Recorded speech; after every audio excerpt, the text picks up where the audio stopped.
What's up, guys? Welcome to episode number 85 of the Always Race Day podcast, believe. If it's not 85, it's 86. And I'm Connor Ferguson here with Damon Helgevald. Before we get started, Damon, I forgot my notes for the ad read. You forgot them completely? Yeah, I'll just improvise it. All right, let it rip. Never done it before, so we'll see how this goes. No. Damon, have you ever been stuck on the side of a two-lane highway, car broken down? You might get out. It's kind of chilly outside. It's that right temperature that you can survive wearing a t-shirt outside, but if you're stuck outside looking at a broken down car, it gets kind of cold. Personally, no. So I know somebody, but not anyway, just imagine yourself in the scenario. You're out, you're looking at the engine, you got your blue and orange World of Outlaws shirt on, and here comes this big car that's coming kind of towards your way, and you're trying to flag them down like, hey, man, I need some help. I might need a tow. I might need something over here, and they just breeze past you, and you look past, and you're like, yep, Pennsylvania plates. Yep. Yeah. Makes sense. PA Posse fan wouldn't stop. Just right. Just the type of people they are. It's ridiculous. Right. And make sure you stop down at Carl Auto Group. Make sure you're never in that situation. They'll get you set up with a reliable, new or used car of your dreams, one that is cleaner than any Pennsylvania dirt track. And I know that's a low bar to clear, but I promise you it will not disappoint. That may be your best ad read yet. I thought it over coming on the way here, so somewhat prepared. So you were stuck on the side of the road is what you're saying? No, I wasn't. I just wanted to poke at the Pennsylvania Posse since they captured another national open on Saturday with Lance DeWeese. So all in good fun. They know that I give them props when they deserve it. I love seeing the 69K in Victory Lane anytime it goes back to it. I just figured you were the one on the side of the road, or maybe you were the one with the Pennsylvania plates. I wouldn't put Pennsylvania plates in my car if I lived in Pennsylvania. All right, it's good to know. Yeah, well, there's too many qualifiers for everything that would need to happen. But nothing short of coaching the Pittsburgh Penguins. So you're saying there's a chance? Yes, and I'd also reject any shot at joining the Flyers coaching staff. I don't like them. But that's sports time. If they're going to pay you money, you take advantage. Well, in certain situations. Anyways, we got to talk about this weekend, and I put on my favorite shade of Columbia Cougar Blue, my favorite women's bowling team in the damn country. You guys, your team just popped off. Yeah. I don't even. Hold on, this is celebratory. I know it's a monster. These things don't really give me that. Yes, I'm going to get some work done after we record this. I really don't even know how to put it into words. Just, it was not what I anticipated seeing. So that was that's pretty cool, man, to go out and do what we were able to do this weekend and have an individual champion on record. Yeah, tell people what you did. In case they missed the bowling scores from today. We bowled in St. Charles, hosted by Lindenwood University, so St. Louis basically, and we first tournament of the year shot and basically averaged 179 for the whole weekend. Between the team games, between the individual games, it was just a lot of fun. Had an individual champion this weekend, which is one or two times ever in Columbia history. Still working on finalizing that, but so you're not the first bowling coach there, right? The program didn't just start. Correct. Yeah, I'm the second, but this is only year 7 of the program, and so to have already champion and to finish third in a really tough field where we had a chance to take second. We just didn't capitalize late in qualifying, but took third there, ended up in match play, and lost the opening round, showed some perseverance, and battled all the way through the backside of the bracket. So just it was a really good weekend, man. Had a lot of fun. And, I told him afterwards, I said, I don't normally look forward to looking at the stats from the weekend. And this is a weekend that I'm actually excited to go and do stats on Monday. So Damon's a tough ass coach. It just, last year it was so weird because we'd have a couple of good sets, couple of good games, but for everybody collectively to have solid games through the entire weekend and not really a major drop off is impressive, especially for the first time out. What I was reading through your Facebook post. What is a Baker game or Baker? So a Baker game is where you get to bowl 2 frames for one total game. So in a game, there's 10 frames, right? Okay. So you would get to bowl the first and then the 6th frame. Somebody else would bowl the 2nd, gotcha. 7th, the 3rd, and the 8th, 4th, and the 9th, and then your best bowler bowls the 5th and the 10th. Can I have my best bowler bowl the 9th and the 10th? No. That's illegal? It's illegal. You got some harsh formats here. Yes, we do. I talk about a guy who likes to hate on formats. Yeah, exactly. See, this format's been in place longer than you and I have been alive combined. So that doesn't make it good. No. Those are not mutually exclusive terms. I'm just saying. Live and die by it. But yeah, so we bowled 20 of those games over the weekend, bowled 16 yesterday. We bowled 4 more today for qualifying. We did 3 individual games. So we had 5 people bowl 1 individual game each. We did that 3 times yesterday morning. That put our total score, and that's how we ended up 3rd. But then as we were doing these Baker games, we were collecting wins and losses against another team. And so that's where we got seated 4th and ended up finishing in that basically the same spot in the bracket. I like it. If you guys don't like the bowling content, no one's ever said that they don't. And Damon's a fantastic head coach, and I always want to give him that spotlight. But I'm also curious about it. I have 2 more questions. Okay. When do the rankings come out, and what's a good ranking? So the rankings will come out probably Wednesday. Being that that's our first tournament, and there's probably 70 total teams that have more than one tournament already. I've got to take into account that you scheduled during the Daytona 500. Well, they shows resiliency. I know. I'll send them a letter. I'll petition it. Unfortunately, they don't, and it all goes based on how you finish at each tournament instead of like voting wise for these big power points that we get. So regardless, we should get some pretty good number of points. Pretty excited at that. So we should get some good points. And I would say, I would say probably anywhere between 60 and 70 is kind of where we'll fall right now. Once we add more tournaments to that, I think it'll go higher, especially if we can do what we did. Okay, so last question. When do I get my Columbia Cougars bowling swag? Well, we'll have to discuss that. We can discuss that. All right. And one last question. You've had one individual champion during your tenure there? Mm-hmm. Okay, how many clipboards broken during match? Zero clipboards. Maybe you'd have 2 if you broke some.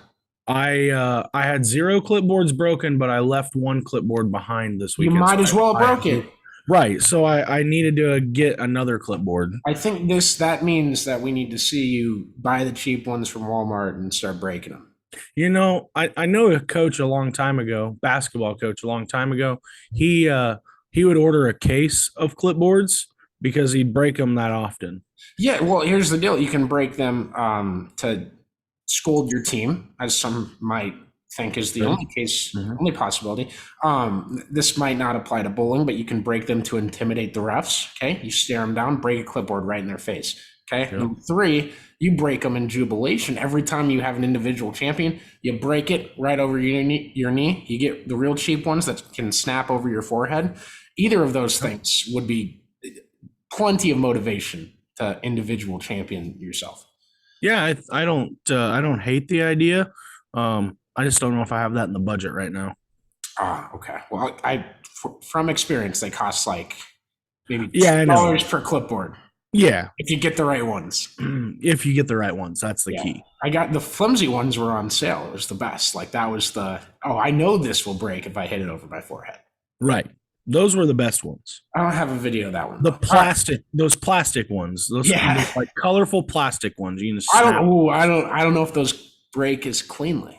Oh, I bet they do. You might be taking some splinters out your knee. You know what? I don't have to clip it over my knee. Just break it with your hands. It's like snap it like that. Let it rip. All right, let's get into some racing talk. Where do you want to start? Do you want to actually hold on? We got some breaking news here. The World of Outlaws have just put out. Kurt Schrader has made the A-main of tonight's World of Outlaws. Attaboy. Team ARD. Now, it was because the Last Chance Showdown has been scratched, and everyone is starting tonight's feature. I don't know what the Last Chance.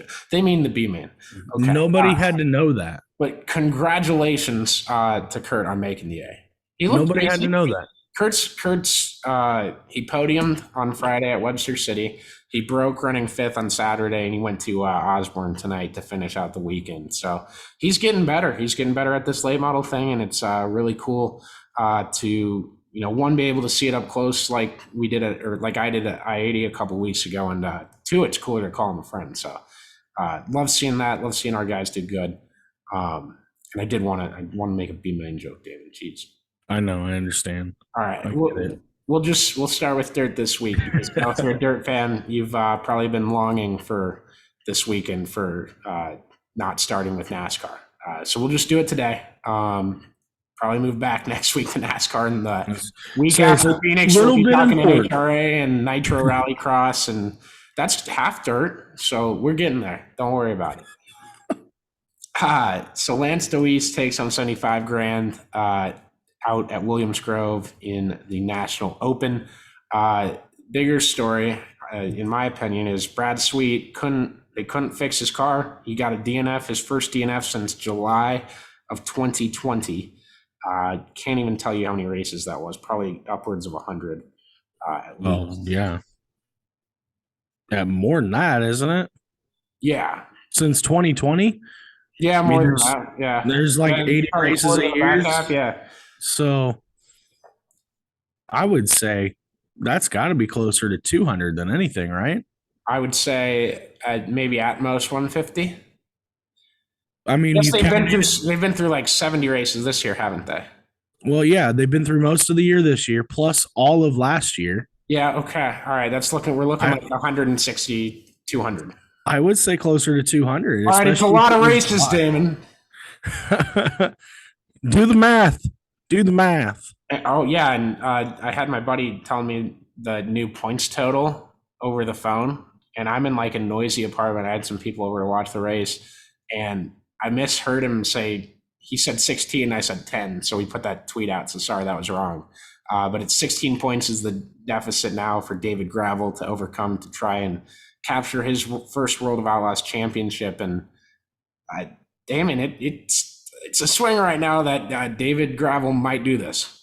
Isn't it crazy how we were just talking 2 weeks ago? Yeah, I let the old heads get in my head there, because they say that every season. No, but I mean, consider how we were literally it was basically over, because we don't expect Brad Sweet to ever be out of an event, right? Like there's a reason that this is his first DNF since 2020.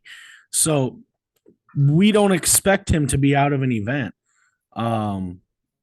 But with that being said, man, that's it's pretty damn impressive to sit here and talk now going into the last couple of weekends that it's actually going to be a battle going into the finals, which is something we haven't really had in a while. So pretty cool. You say that, but we had it with was it Sweet and Donnie? In Sweet's first title? I think so. I think it was 2019. I think it was Schuhart and Sweet in 2020. Yeah, I don't remember. I think it was close in 19 and it was closer in 20. It probably was. Yeah. No, you're way off basis with that, bro. I get it. I haven't paid a damn bit of attention, so this is all going quite literally off of Twitter right now. So yeah, I'm just giving you crap. Bear with me. But yeah, so Damon, talk 1 sec. I gotta let somebody in. Yeah, so I'm impressed with Gravel being, consistent and persevering. This is something that we don't normally see, in a situation when it's a guy chasing his first title. And I understand these guys race 90 times a year, but this is a guy chasing his first title, going up against a guy that's won 3 of them. And normally the guy that's won 3 of them would be the first one to kind of make a panic move. And yet here we sit going into the last couple of weekends, and the guy that is trying to win his first is still persevering and right there. Are you good? Can you hear me? Yeah. Okay, sweet. Yeah, I'm kind of shocked, but I'm not at the same time, because Gravel has been out racing Brad every week, every race, basically going back the last 8 or so. I think he's out raced him, finished higher at least. They got 3 features to run still. So you're looking at, even if Gravel won all 3 and Brad finished second all 3 races, I think Brad would still win. Yeah, because that'd be 4-12. But seriously, it's not at all out of the realm of possibility that Gravel can win this. And I think we might see him do it. I might pick him to do it. I wouldn't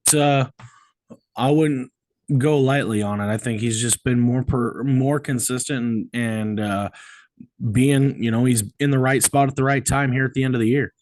Here's the deal too. We've seen Gravel win a big race here or there. He won the Knoxville Nationals in the Jason Johnson car. He's won Bristol. That's a big one. My favorite race in the circuit.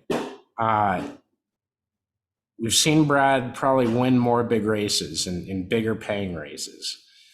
Do you think that big race Brad is going to show up again in Charlotte? He's going to have to. I think he's going to have to. Because if he doesn't, that Gravel's going to be there. That's the biggest thing. Brad's going to have to. He's going to have to play the offense. And really here lately, I don't think he's been on the offense as much. I think he was kind of thinking like you and I were a couple weeks ago, where he's almost had it on lock and was kind of just buying time until the end of the year.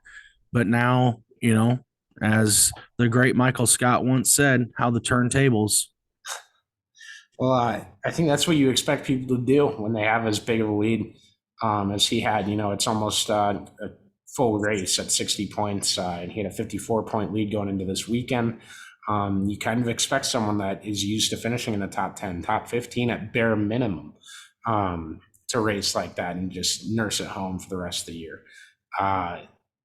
Not necessarily not try, but race a little safer and make sure you're taking care of your car and stuff like that. And that was just unfortunate. I think they knew when they pulled in that they couldn't fix it. It looked to me like that. I was also in a noisy room doing some other stuff too. We had 3 screens going. It was a fun weekend to do it. Just very hard to figure out what was going on in that pit area. But yeah, I'm really amped for Charlotte now. It's gonna be sick. Then we're going to see a lot of great cars. They model sprint cars there.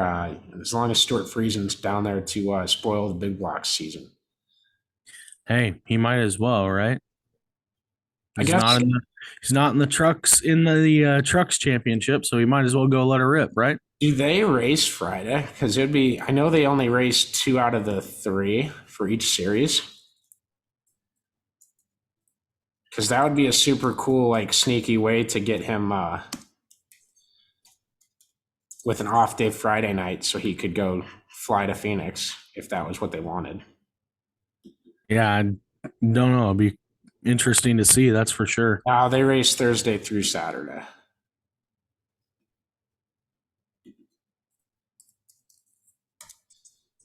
Yeah, that's a negative. Dang. Oh, well. But yeah,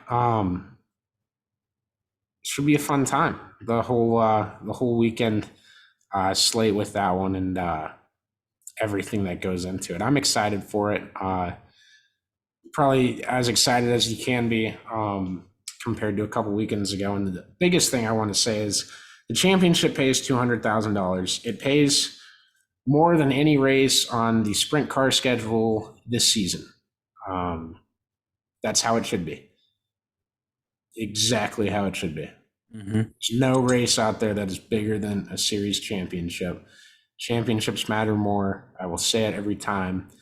However your series wants to crown a champion, I'm usually more inclined to like whatever decision you make in that, whether it's the new NASCAR, the NHRA that models the old chase, the just season-long points battles where you usually don't have two guys going after it at the end of the year. But usually there's a method to the madness a lot of the times, but I always think the championship matters way more than any one race can. So I like that it's $200,000. I think that's how it should be anywhere.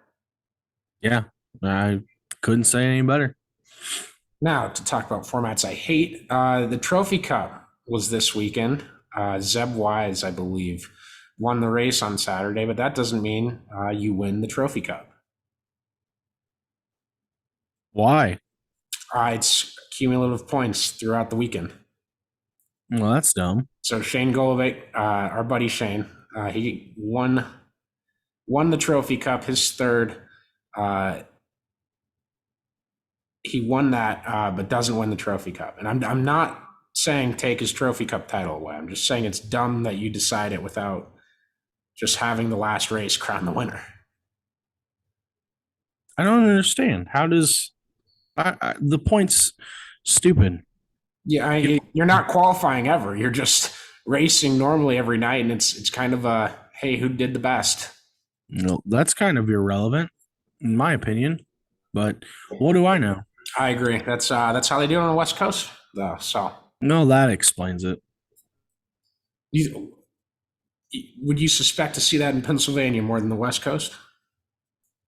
No, I mean I kind of expect it from both coasts, actually. All right, but not surprised. Yeah, hats off to Shane Golovic and all the crews down there. I know Chase Randall's guys pocketed at least 5K. They started the Saturday feature, I believe, if my notes are right. And hats off to the posse for, I think they swept the podium on Saturday too at the National Open. So, hey, speaking of the posse, I'm tired of Danny Dietrich being in my news feeds. I want to see more racing and less drama with him. Yeah, for a guy complaining about how much drama that someone else was creating, which he wasn't creating, but just the people talking about it. It's weird to go kick a guy's car twice. Yeah, I don't understand. It seems like kind of overkill to me. Yeah, it seems like a guy just trying to look for media attention. Yeah, and I mean that guy's going to have to go take that bent up nose wing and like sell it. He's not a guy that can afford to race everywhere in the world. Yeah, unbelievable. The 39M isn't going to Australia. It probably would if it didn't have to pay for that nose wing. Well, they can't pack it up now because the nose wing's bent. Yeah, I guess we'll never know. Dang. We'll never know. Nice, Damon. All right. Brandon Shepard won the World of Outlaws race Saturday. I want to talk about him. He's going to Shepard Briggs Motorsports is what they're Shepard Riggs. I'm sorry. I'm looking at Boom Briggs on the A-Main lineup sheet right now. The race at US 36 is going on as we speak, or the racing night. The support class race is out there right now. Shepard, obviously, though, the B5 car that he has, it's his family car, and he's teaming up with, I believe his name is Scott Riggs. I've not heard of him unless it's the NASCAR Scott Riggs, except I tried looking up Scott in the names of his family members, and they don't match up with the press release. So, and I was like, it's weird that they wouldn't mention that, but I don't think it's the same Scott Riggs. Interesting. I'm sure I'll get a text tomorrow afternoon saying like, no, Scott Riggs is this guy. He did this car. I'll feel really stupid. So apologies to Scott and to the other Scott, and you can sift out which one I'm talking about. Apologies, Scots. They're still fast. Brandon still looks to be a force. What do you think? Do you think he's going to have a setback at all? They did say he's going to chase a full series next year. They did not include if that was going to be World of Outlaws or Lucas. They do say that they're going to decide after Dirt Car Nationals and stuff. I want to know, like, obviously they say that this year they made that decision because they were so low in the standings with the Outlaws, but I think they were like 30 points out. Yeah, they weren't very far out. That can't be the actual decision maker, right? Well, I think to you and I, it doesn't look like it, but I can't imagine that the points made that big of a deal. I would say, and maybe they found out that finishing third in Lucas Oil points was a lot better than finishing third in Outlaw points as far as pay goes, and so that's what they kind of went with. So they might have. Yeah.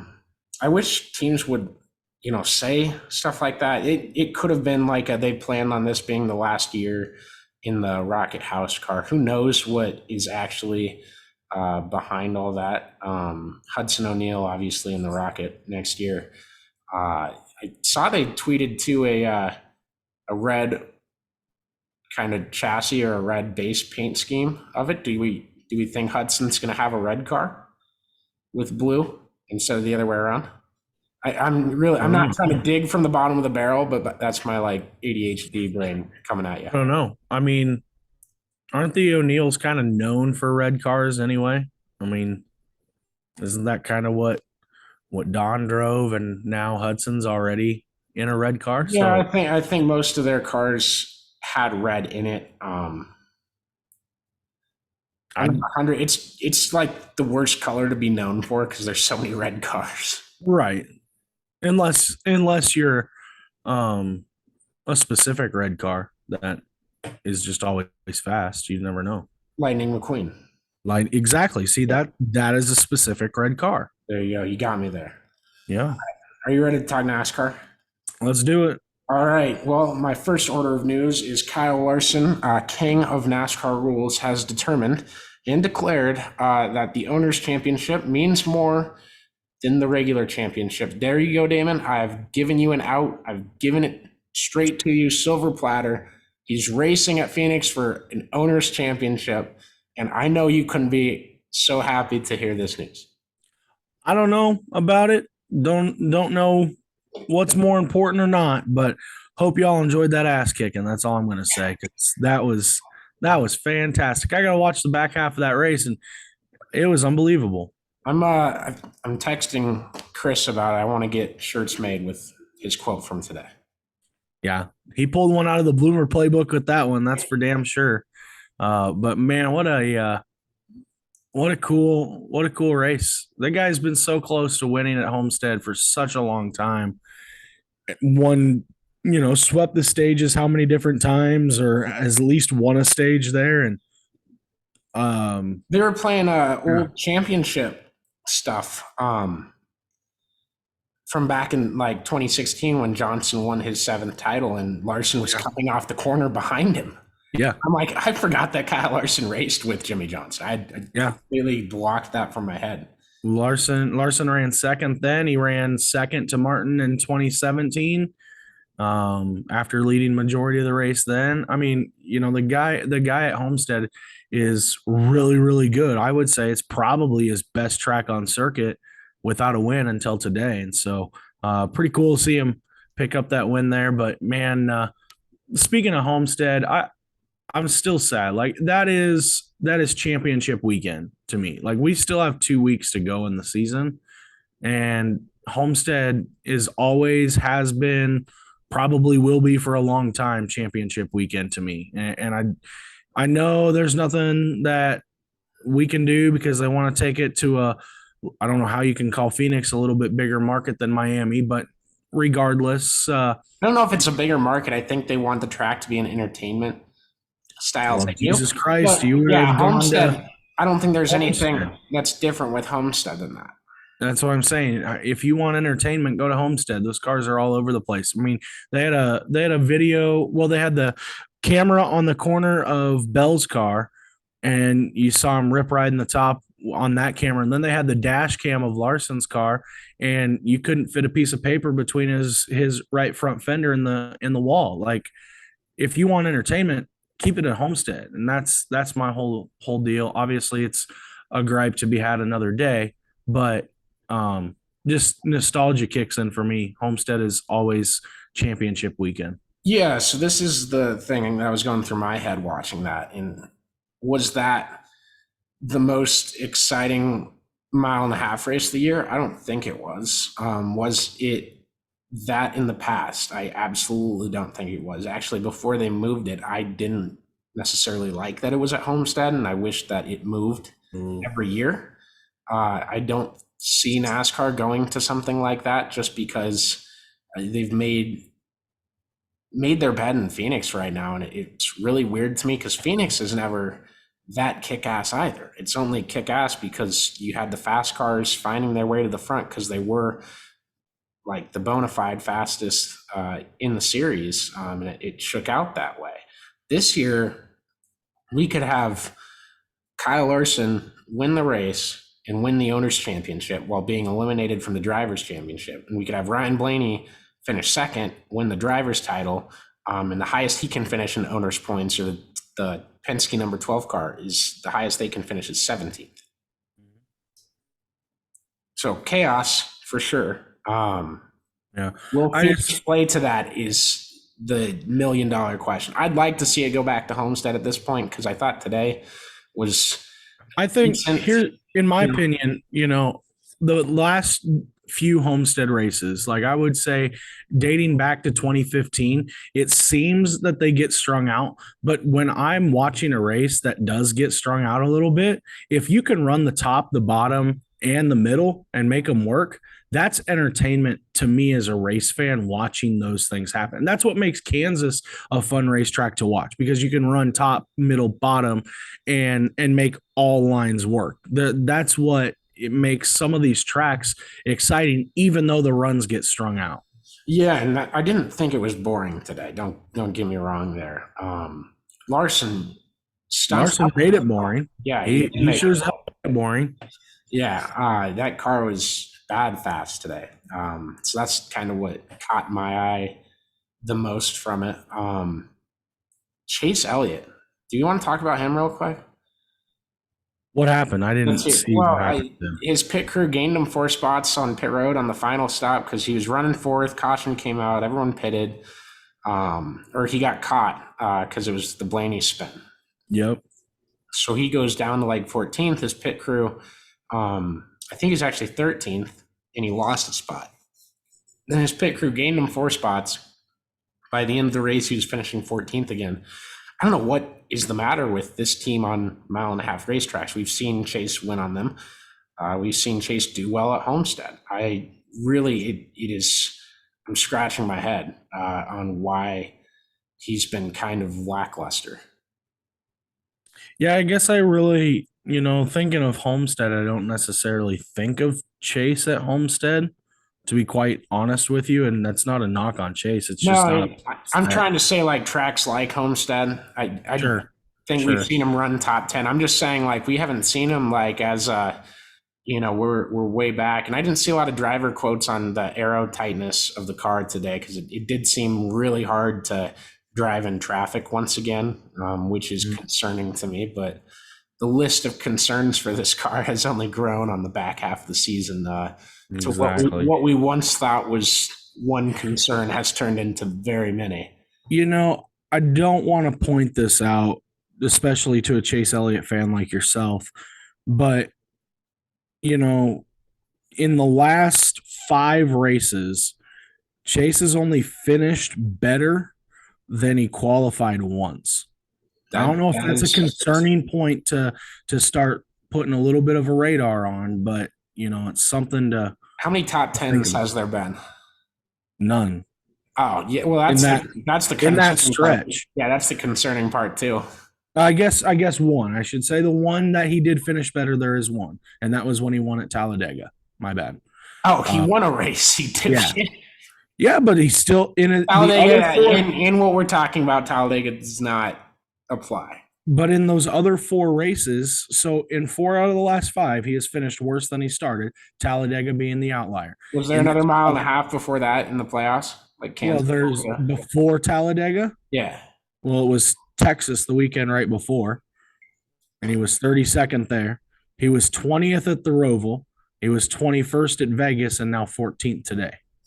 Yeah, that's not getting it done in the clutch, and you need to do that, and that's why he's fallen to third in the playoff standings. And I know people criticize this format for how chaotic it can be in theory, but it rewards drivers who peak at the right time of the year, are consistent at the right time of the year, and they put complete races together at the right time of year. And that's what Ryan Blaney didn't do today, as he has failed to do many times this year.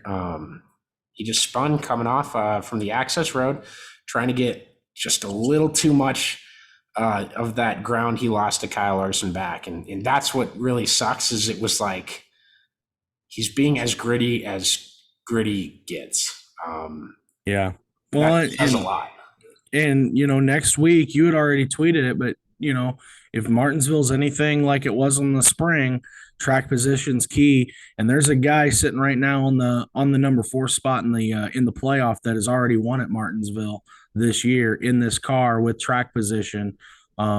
It's Willie B, buddy. I'm telling you, that guy, you talk about peaking at the right time. He had a strugglesome middle portion of this year, and he's turned it on here as of late. He struggled today. I don't know if you saw the whole race, and don't get on Damon for this. He was coaching a massive bowling match, and I'm finished 12th here. He did end up finishing 12th.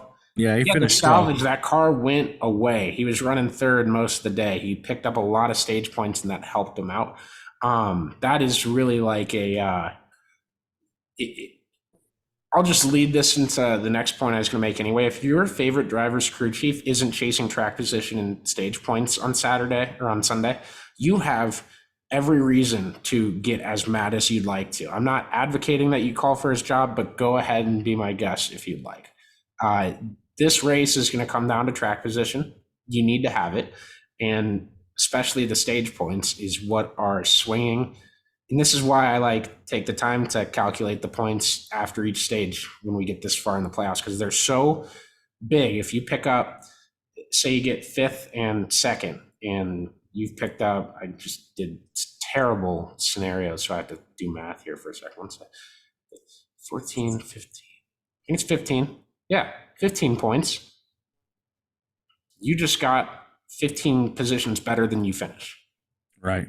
That is so big when you add it up at the end of the races, and that's why some of these guys are making big jumps in the points. It's why Ryan Blaney's still mired outside the cutoff, I think 18 back.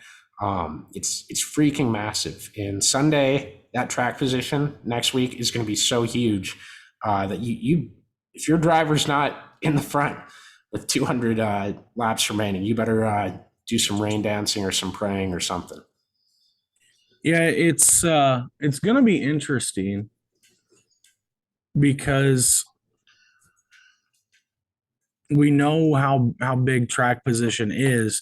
So in that instance, do we see some guys like a Briscoe or a Bell or hell, even Blaney, do we see them kind of short pit the stage, forgo points, and go to race track position to try and win the race? Okay, ask that one more time. I'm sorry, I got a text right.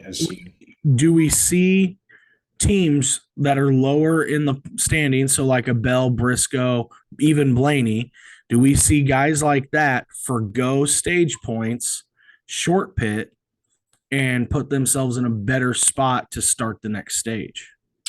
Yeah, especially the second one. I think so. I mean, and that's why I think you almost have to not play the stage point game if you're Chase, if you're Byron, if you're Denny, because you're going to run into that situation if that scenario arises. Obviously, there's a lot of people a lot smarter than me that get paid a lot more than me that are going to make that decision come Sunday. But it just seems like that is what I would anticipate. Yeah. I think especially in the second stage, we'll see that and see some of those guys go for the win. We'll probably see other drivers do that as well, but you're not going to short pit on the laps. You know what I mean? Like, you're not going to pit with 2 laps to go on the stage. because you'll lose a lap and you'll be in the back. Right. But I think strategy-wise, in terms of the thinking that goes along with that and everything, I think we'll see that, especially if the tires aren't getting that worn. I think that's going to be a lot of, and we'll at least have a daytime race and hotter temperatures, so we'll see how that maybe affects it. But still, if the tires aren't getting worn, I can see that. Yeah. It's still late October in Virginia. I wouldn't say hotter temperatures by any means, but yeah. Let me look up the weather forecast for Martinsville. Also, I'm working on this right now, but I believe we will probably likely have I hope you fans enjoyed that ass kicking out there t-shirts. I love it. I love it. Look out for that. I'll send some tweets out. It'll be on our Facebook if we do. Can't wait to see it. I got to make sure I stay on top of it. Today in Martinsville, Virginia, it was 46 degrees. Exactly. That might actually just be now. Tomorrow it's a high of 70. We're looking at Sunday. Oh, nice. 63, 50% chance of rain. Beautiful. Monday, same thing, but 60%. Just what we needed. The Wednesday race again. Wonder if Goodyear can bring those rain tires this weekend. They've talked about it, so I wouldn't put it past them. I don't know if that'd be epic or not. I think it actually might bring some. It would be par for the course for NASCAR. We'll just put it that way. Well, that's you're putting it. Don't even try to defend it. Don't even try to defend it. Be par for the course for NASCAR. And it would be harder to drive on. Everyone would be driving on the same surface, and the guy who loses is going to say, "Well, we shouldn't be driving here," and the guy who wins would say that, "Oh, well, this was a great equalizer of a surface." It's like the Bristol dirt race. That's probably unless you're Kyle Busch at 2007 driving the car of tomorrow and call him shit after he wins. So takes a legend to step in those shoes. Your point may be flawed just a touch. I think most of my points are flawed just a touch. Oh no, not at most. The very core, as soon as they come out of my mouth, you could probably say, "Well." I wouldn't even say just a touch either. Most of them are like, yeah, that's not good. Right. Bubba Wallace should have been suspended 7 races, not just 1. I can get behind it if you want me to. I mean, he did try to shove a guy for no reason. Well, the guy took him out. Ish. Not really. I think we're getting so sarcastic, people are going to take some of this seriously. I know. That's the problem. It's bad. All right. That time of night to wrap it up. I'm barely on the last part of the second wind I got right now. Yeah, absolutely. All right. Damon, do you guys tournament next weekend? No, we're off next weekend and back at Hastings, Nebraska the following weekend. So you scheduled bowling games on Championship Sunday and Daytona 500 Sunday? Correct. All right. I'll be calling the league office tomorrow I'm going to get you all 10 spots in the rankings. Have at it. Because there isn't going to be much of a league office, nor is there going to be much of a conversation. So why is that? Because nobody will answer your calls. Well, all right. I'll put together a fake email address. We'll get it done. All right. Well, you might get through on the emails. All right. Well, thank you guys for tuning in this week. We noticed that numbers have been going up, especially on YouTube. If you're watching on YouTube, don't forget to subscribe, do the liking stuff if you'd really like to. That's if you genuinely like it. I don't care if you have no choice. You gotta subscribe. You gotta subscribe. You have no choice. It's also our pinned tweet on Twitter is the link to our store. Click on that. You can see all our shirts, and I'll have info for you guys on the Kyle Larson shirts, depending on what happens with that. You'll see it whether it's up or not. We're going to tune out. World of Outlaws late model race about to start on Dirt Vision. Hope it's a fun one. Go Kurt Schrader.